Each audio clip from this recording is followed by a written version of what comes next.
The Incident and the Silence. Meridian Station floated in the emptiness of space like a monument to galactic cooperation.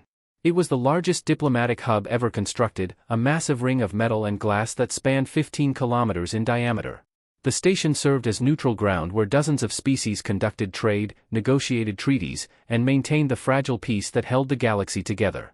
Ships arrived and departed every hour, carrying diplomats and merchants and scholars from worlds so different that they barely recognized each other as living beings. The Galactic Council had built Meridian Station 3 centuries ago, and in that time it had become the beating heart of interstellar civilization.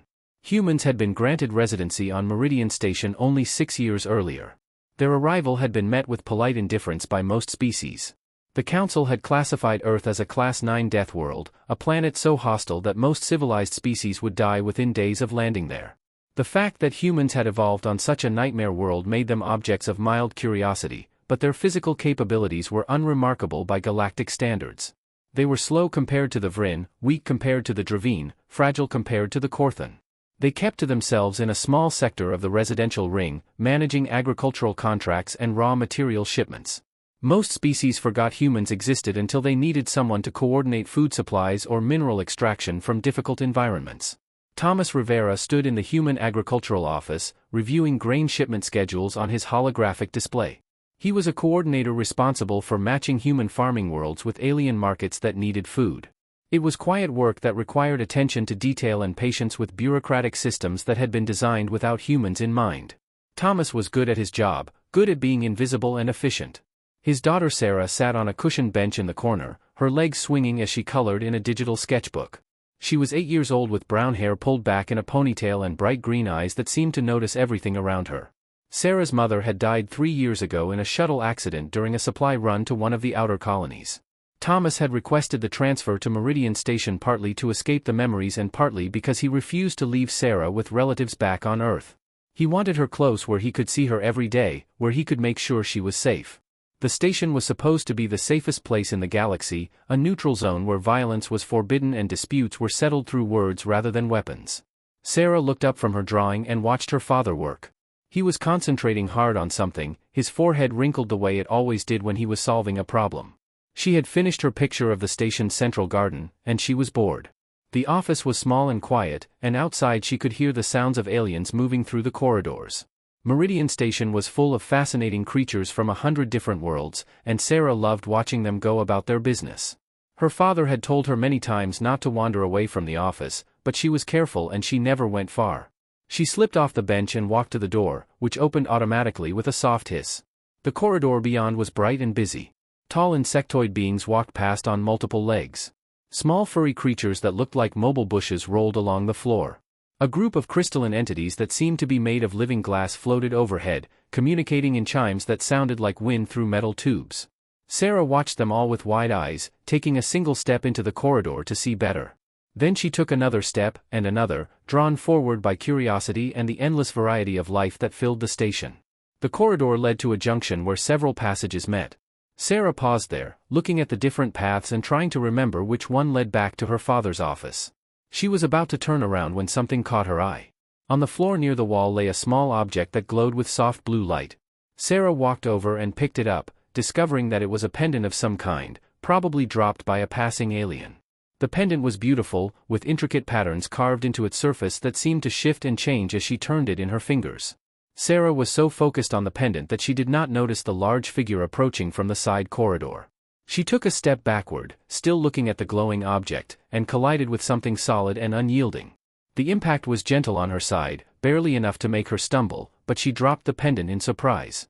Sarah turned around and found herself looking up at the largest alien she had ever seen. Warlord Kethix of the Dravine stood nearly 3 meters tall. Her body was covered in dark red scales that looked like polished armor, and 4 powerful arms emerged from her torso, each one ending in clawed hands capable of crushing metal.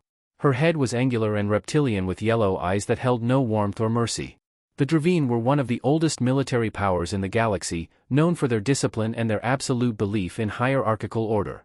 They had served as enforcers for the Galactic Council for thousands of years, and they viewed most other species as inferior beings who existed to follow orders. Kethix looked down at the tiny creature that had dared to touch her. A human child, primitive and undisciplined, had made physical contact with a Dravine warlord without permission. The insult burned through her mind like acid. In Dravine culture, touch was sacred, reserved only for equals and superiors.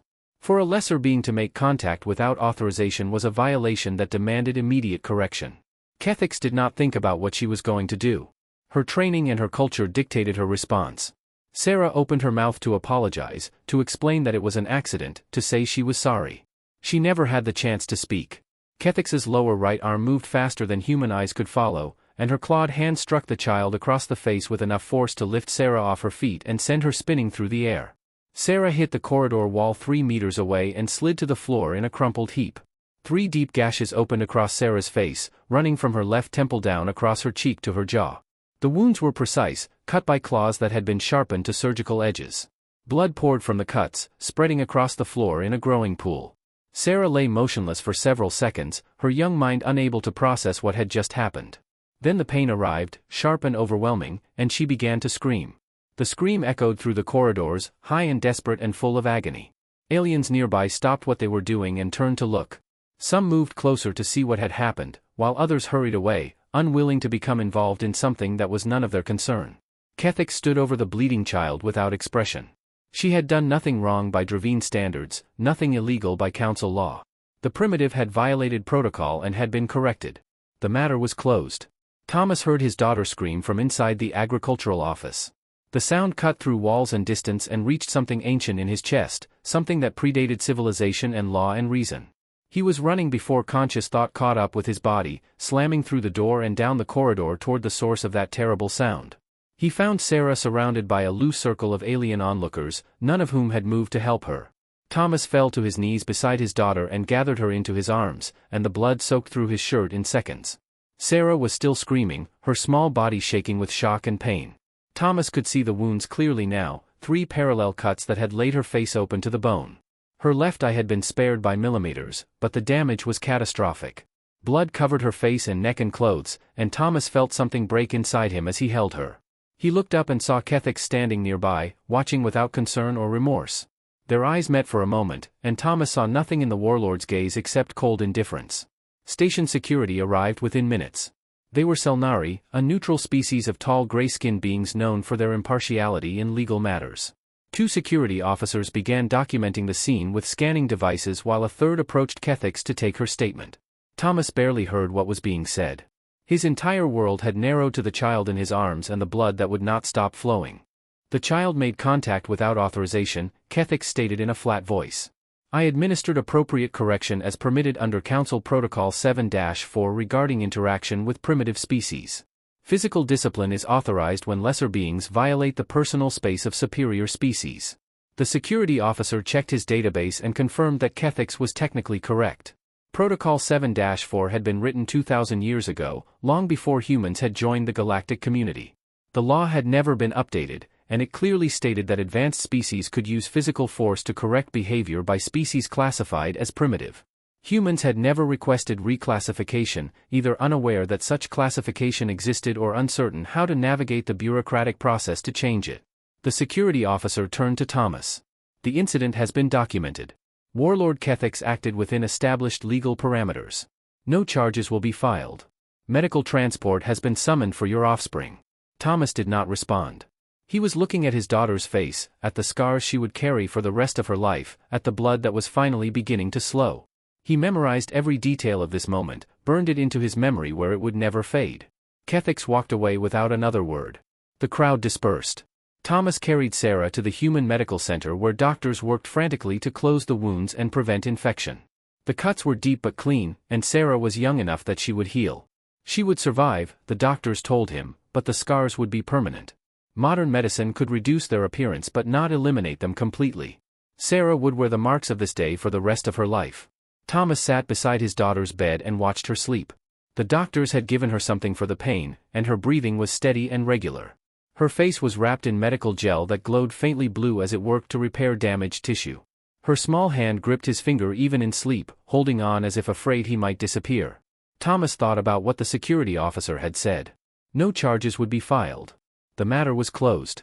There would be no justice through official channels because what had happened to Sarah was not considered a crime. Thomas reached for his personal communication device and opened an encrypted message application. He had been given specific instructions when he accepted the position on Meridian Station, instructions that all humans working in alien space received. He had been told to memorize a set of coordinates, an address that existed outside normal communication networks. He had been told that if something happened, if there was ever a situation where human safety was compromised and official channels failed, he should send a message to those coordinates. Nothing more had been explained, and Thomas had never expected to use the information. He attached the security footage from the station's public monitors, showing the entire incident from multiple angles. Sarah walking in the corridor, curious and innocent. The collision that was so minor it barely registered. Kethix's strike that sent his daughter flying through the air. The blood spreading across the floor. Thomas added a brief written summary with dates and times and identification codes. Then he sent the message to the coordinates he had memorized, and he waited. The message traveled through encrypted channels and relay stations, bouncing across light years of space until it reached Earth. It arrived at a facility that appeared on no maps and was managed by people whose names were not recorded in any database. The message was opened and reviewed by individuals who specialized in problems that official governments could not acknowledge. They watched the footage of Sarah being struck, watched the blood pour from her small face, watched her father carry her away while aliens walked past without offering help. They watched it many times, and they said very little to each other. The footage began spreading through secure networks the following day. Every human who served in alien space saw it within 72 hours. Military personnel, intelligence operatives, diplomats, traders, scientists, and workers all received the same message through channels they had been told to monitor. They watched an alien strike a human child and walk away without consequence, and they understood what it meant. The galaxy had declared that human children were acceptable targets, that there was no cost to harming them, that humans were too weak or too civilized to respond with anything except official complaints. On Meridian Station, life continued as if nothing had happened. Human ships arrived and departed on schedule. Human traders honored their contracts and maintained their professional relationships. Human diplomats attended council meetings and smiled politely at their alien counterparts. The incident faded from station gossip within days, replaced by newer scandals and disputes. Most species forgot about it entirely, if they had noticed it at all. But in the human sector of Meridian Station, something had changed. The humans who lived and worked there moved through their daily routines with careful precision, but there was a quality to their silence that made sensitive observers uncomfortable. Ambassador Selix of the Virine noticed it first. The Virine were an ancient species known for their patience and their ability to read subtle social patterns. Selix had served as ambassador for over 2 centuries, and he had learned to pay attention when species behaved in unexpected ways. Selix reviewed everything the council database contained about humanity. The information was fragmentary and filled with assumptions. Humans came from a world that should not have produced intelligent life, a planet with crushing gravity, dangerous radiation, extreme weather, and predators that hunted in coordinated packs. Somehow humans had not only survived but had become the dominant species on their death world. They had built civilizations, developed technology, and reached their moon using chemical rockets. When the Council discovered them, they were already planning missions to other star systems. First contact had been peaceful. Humans had been eager to join the galactic community, quick to learn and adapt to alien customs. They had accepted their classification as a primitive species without protest. They had followed every rule and protocol with careful attention. They had been, by all measurements, perfectly cooperative. This bothered Selix more than he could articulate. He had seen species rise and fall over his long life, and he had learned that truly dangerous species rarely advertised their capabilities. The most lethal predators were patient, and they watched, and they waited for the perfect moment to strike. 3 weeks passed after the incident, and the humans did nothing. Their silence was absolute. No formal complaints were filed with the Council. No protests were organized. No angry speeches were delivered.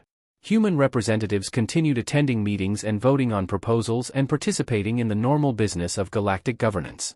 Warlord Kethix was quietly reassigned to the warship Eternal Dominance as a security precaution, though no one would admit that humans had anything to do with the decision. The Dravine leadership felt a small seed of worry take root in their collective mind, and they decided that Kethix would be safer aboard the most powerful vessel in the Dravine fleet.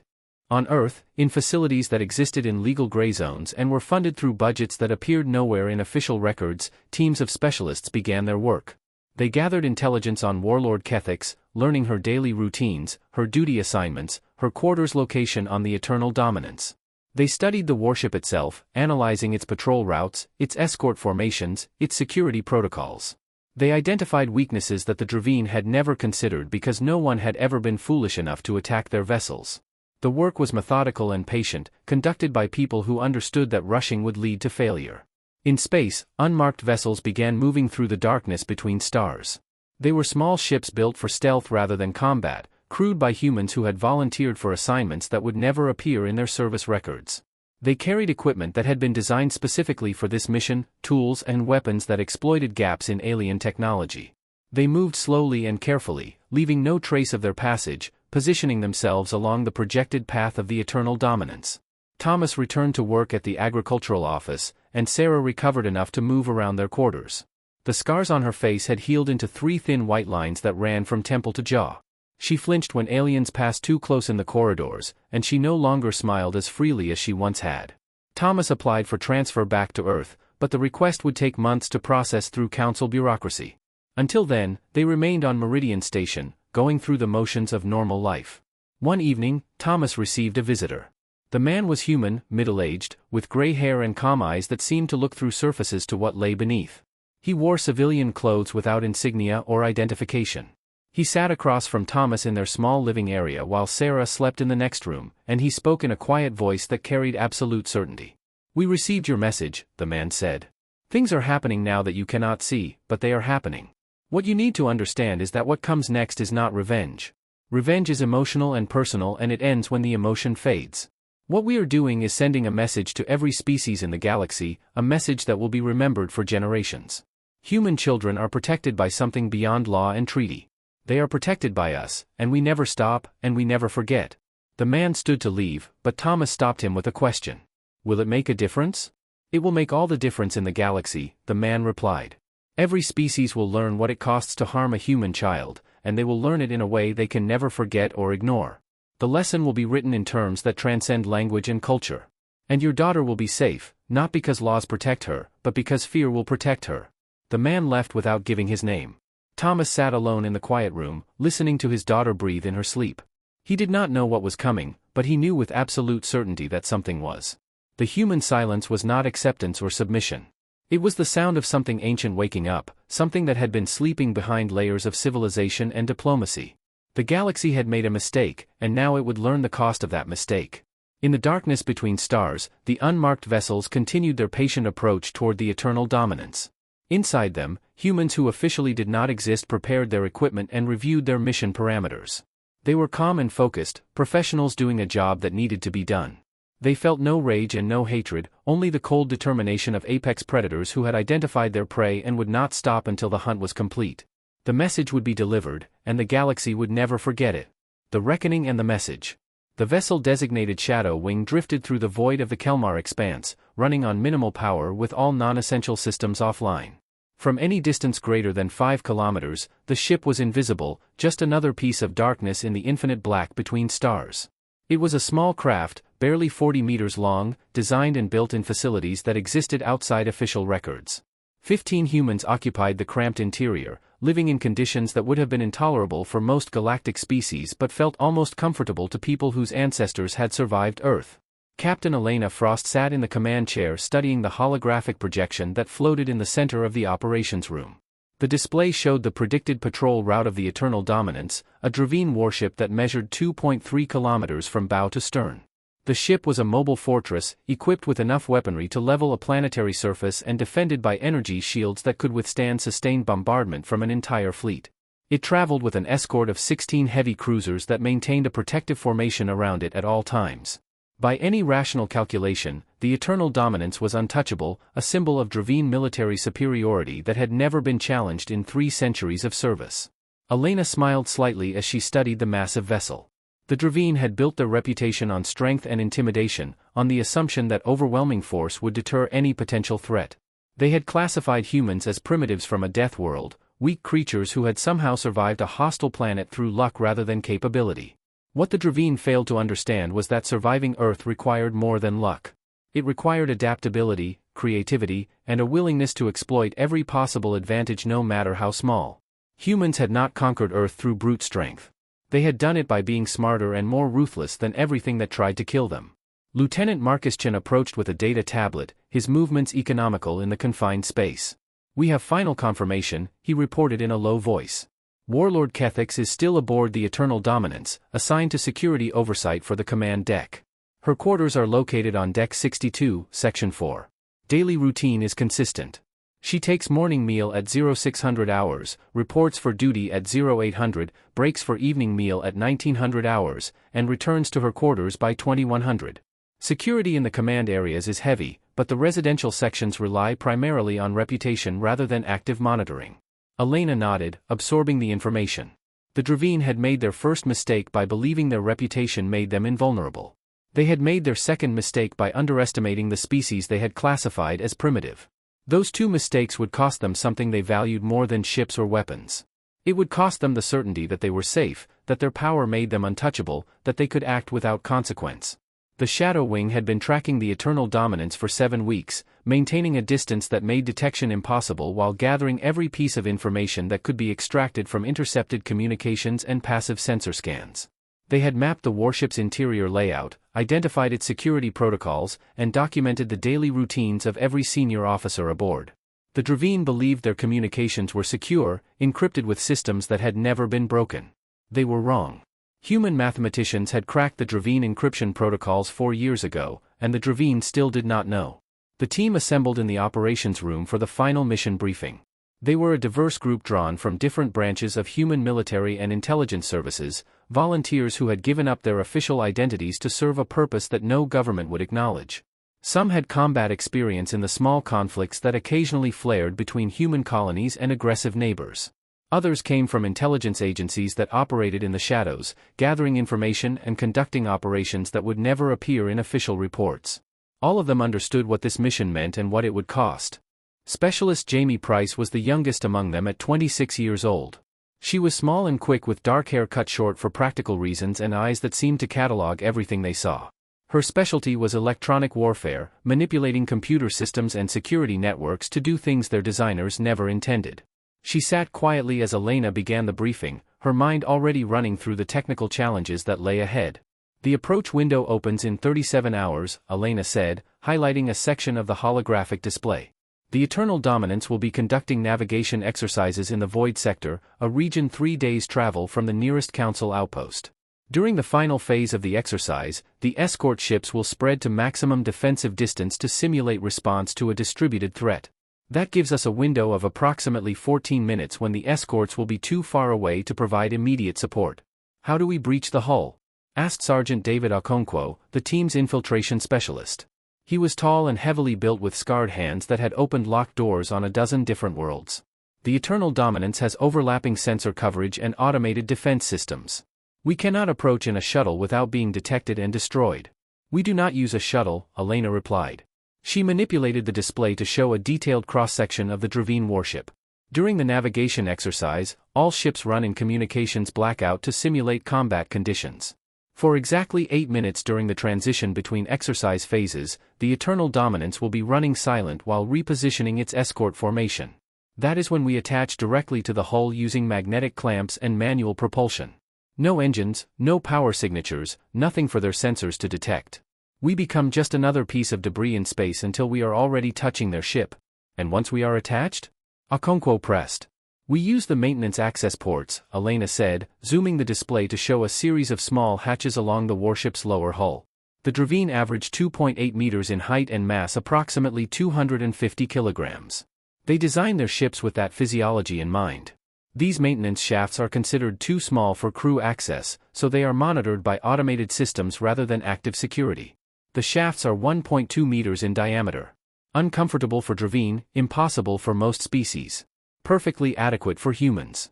Price raised her hand hesitantly. "Captain, once we are inside, we will need to disable internal sensors and security alerts.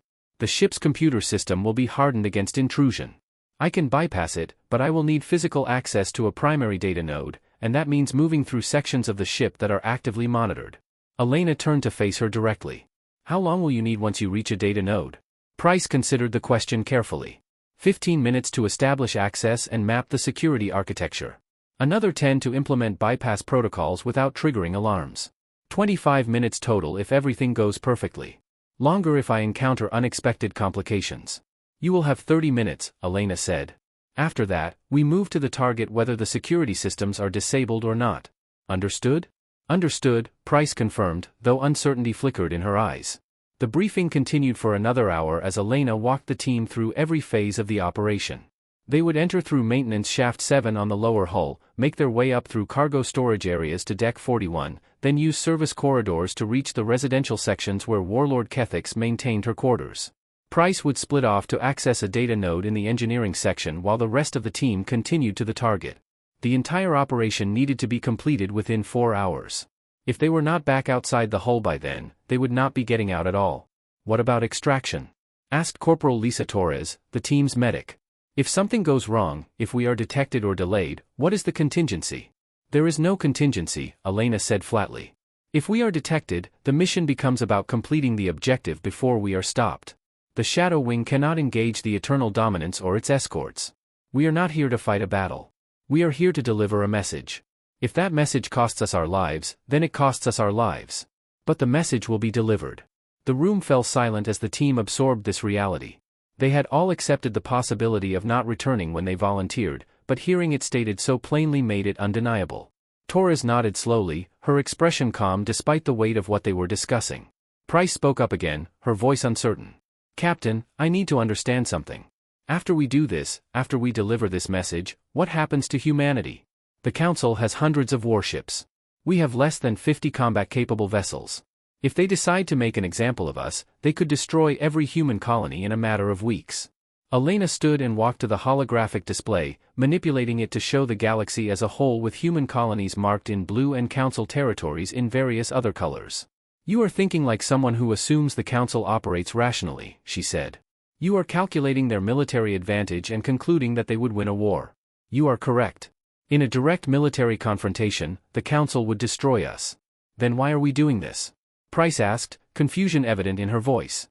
Elena turned to face the team. Because we are not starting a war. We are establishing a boundary. Every species in the galaxy needs to understand that human children are protected by something that transcends law and treaties and military calculations. They need to understand that harming a human child will trigger a response that is inevitable and inescapable. Not because we are stronger than them, but because we are more committed than they can imagine. She paused, letting her words settle. The Council thinks we are weak because we have been peaceful. They mistake patience for submission. They mistake our willingness to follow their laws for an inability to act outside those laws. What we are about to do will teach them that human restraint is a choice, not a limitation. And they will learn that some choices have consequences that echo forever. Markuschan stood and addressed the team. I have watched the footage of that little girl being struck down. I have watched her lying in her own blood while aliens walked past without helping her. I have watched her father carrying her away knowing that no one would face justice for what happened. He looked around the room, meeting each person's eyes. We are not doing this for revenge. We are doing this so that no other human child ever has to experience what Sarah Rivera experienced. We are teaching the galaxy to fear the consequences of harming our young, and that lesson will save lives for generations to come. Price nodded slowly, her uncertainty giving way to resolution. I understand, she said quietly. I can live with being part of this. The hours before the operation passed in careful preparation. Every piece of equipment was checked and rechecked. Every team member reviewed their assigned tasks until the movements became instinctive. Elena spent time alone in her quarters, thinking about the little girl with scars on her face and the father who had sent a message asking for help. She thought about what humanity had become since joining the galactic community, how they had bent themselves to fit alien expectations, how they had accepted classifications and restrictions without protest. This mission would change that forever. After tonight, every species in the galaxy would know that humans protected their own, that laws and protocols meant nothing when a human child was harmed. The Shadow Wing maneuvered into position 17 hours later, matching velocity with the Eternal Dominance at a distance of 2,000 kilometers. The Dravine warship was a massive presence on their sensors, a mountain of metal and weapons moving through space with ponderous confidence. The escort cruisers maintained their formation, their own sensor arrays sweeping the surrounding space for threats. They found nothing because the Shadow Wing was designed to be invisible, to blend into the background radiation of space until it was already too late. The navigation exercise began on schedule. The Eternal Dominance and its escorts spread out into defensive formations, running through tactical maneuvers that had been practiced thousands of times. Elena watched the patterns unfold, waiting for the precise moment when everything would align. The communications blackout started at 0420 hours, and the escort ships began moving to their maximum defensive positions. The window was opening. All teams to the airlock, Elena ordered. We move in 3 minutes. The 15 humans gathered in the airlock wearing form-fitting void suits that provided life support without the bulk of traditional spacesuits. They carried minimal equipment, just enough to complete the mission without weighing themselves down. Each person held a thruster pack for maneuvering and a magnetic clamp for attaching to the hull. They looked at each other in the red lighting of the airlock, and no one spoke. There was nothing left to say. The airlock cycled open, and they stepped into space. The darkness was absolute, broken only by the distant light of stars. The eternal dominance hung before them like a city turned on its side, its running lights casting faint glows against the void. Elena activated her thruster pack, and the team followed her in a tight formation, moving toward the warship with careful precision. They used minimal thrust, just enough to close the distance without creating a detectable energy signature. It took 18 minutes to reach the hull. They landed on the lower section near Maintenance Shaft 7, their magnetic clamps locking onto the metal surface with soft clicks that no one would hear. Elena examined the access hatch, finding it exactly where the intelligence reports had indicated. Okonkwo moved forward with specialized tools, working on the hatch's locking mechanism with practiced efficiency. 3 minutes later, the hatch opened, revealing a dark shaft that led into the interior of the ship. One by one, they entered the warship. The maintenance shaft was cramped and claustrophobic, barely wide enough for human shoulders. They moved in single file, climbing upward through the darkness guided by helmet lights that cast narrow beams ahead of them. The shaft rose for 60 meters before reaching an intersection with horizontal passages. Elena consulted the map on her helmet display and led the team toward cargo storage areas where they could access the main corridor system. They emerged into a vast storage bay filled with containers stacked 10 meters high. The bay was dimly lit and seemingly empty, though automated cargo systems hummed somewhere in the distance. The team moved quickly across the open space, staying low and using containers for cover. Price split off at this point, heading toward the engineering section with 2 team members for security while the rest continued toward the residential decks. The corridors of the Eternal Dominance were wide and tall, built for beings much larger than humans. The team felt tiny moving through spaces designed for Dravine, like children exploring a world built for giants. They encountered no one in the lower decks, exactly as expected during the ship's night cycle. Most of the crew would be sleeping or on duty stations far from the residential areas. The team moved with silent efficiency, covering ground quickly while remaining alert for unexpected encounters. Price reached the engineering section and found the data node exactly where the intelligence reports had placed it. She connected her portable computer system and began the delicate work of infiltrating the ship's security network. The Dravine encryption was sophisticated, layers of protection designed to prevent unauthorized access. But Price had been training for this moment for 2 years, studying Dravine computer systems and developing exploits specifically for this mission. Her fingers moved across the interface with practiced speed, bypassing security layers and mapping the network architecture. 12 decks above, the rest of the team reached the residential section. They moved through corridors lined with doors leading to officer quarters, each one marked with Dravine script identifying the occupant. Elena found the door marked with Kethix's name and designation. She placed her hand against the door control panel, and Okonkwo attached a bypass device that would override the locking mechanism without triggering alarms. The door opened silently, revealing quarters that were spacious by warship standards. Warlord Kethix stood in the center of the room, having been awakened by some instinct that warned of danger. She wore sleeping robes, but her 4 arms moved into defensive positions as she saw the humans enter. For a moment, confusion showed in her yellow eyes. Humans were primitives, weak creatures who served as agricultural coordinators and low-level traders. They did not appear on warships. They did not infiltrate secure areas. They certainly did not break into the quarters of Dravine warlords. The confusion lasted only a second before Kethix understood. These were not the humans she knew from Meridian Station. These were something else, something the galaxy had not yet seen. She opened her mouth to sound an alarm, reaching for the communication device on the wall. She never completed the movement. The humans moved with coordinated precision, weapons appearing in their hands, and Warlord Kethix discovered in her final moments that Deathworld primitives had earned their classification through survival skills that translated very well to other environments. The team worked quickly, aware that time was their enemy now. They had come for a specific purpose, and they completed it with professional efficiency. When they were finished, they left Kethix's quarters and sealed the door behind them. No alarms had sounded. Price's work in the engineering section was flawless, keeping the security systems blind to their presence. They retraced their path through the ship, moving back toward the maintenance shaft that would lead to the hull. Price and her security team rejoined the main group in the cargo bay. All systems bypassed, she reported. No alerts triggered. We are ghosts as far as their computers are concerned. They climbed down through the maintenance shaft and exited through the access hatch, sealing it behind them. The void suits protected them as they pushed away from the hull, using minimal thrust to drift back toward where the Shadow Wing waited. The Eternal Dominance continued its navigation exercise, unaware that 15 humans had been inside its hull, unaware that everything had just changed. 6 hours passed before a Dravine officer discovered Warlord Kethix. The screams that followed could be heard 3 decks away. Security teams flooded the residential section, and within minutes the entire ship was on high alert. The command crew stared at what had been left in Kethix's quarters, unable to process what they were seeing. On the desk sat a sealed container made of transparent material. Inside the container was Warlord Kethix's head, severed cleanly from her body. Her yellow eyes stared forward, forever frozen in an expression of disbelief. Beside the container lay a simple note written in Galactic Common: "You taught us that harming primitives has no consequences. We are teaching you that harming human children has permanent consequences. This is the only warning you will receive." The Eternal Dominance turned back toward Council space at maximum speed, its escort forming a tight defensive perimeter. The news spread through secure military channels within hours. A Dravine warlord had been killed aboard the most secure warship in the fleet.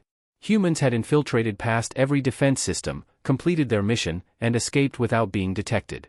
The impossible had happened, and the implications shook the foundations of galactic military assumptions.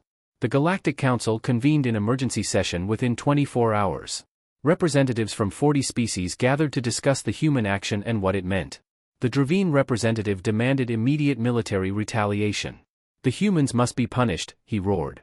"They have violated every law of civilized behavior. They have murdered a council military officer. This cannot stand." Ambassador Selix of the Verine rose slowly from his seat. He had prepared for this moment, had known it was coming from the first day he saw the human silence. "The humans did not murder your warlord," he said quietly. "They executed her for a crime that your species refused to acknowledge. They did what your laws said they could not do, and they did it to teach all of us a lesson that we needed to learn." "What lesson?" the Dravine representative demanded.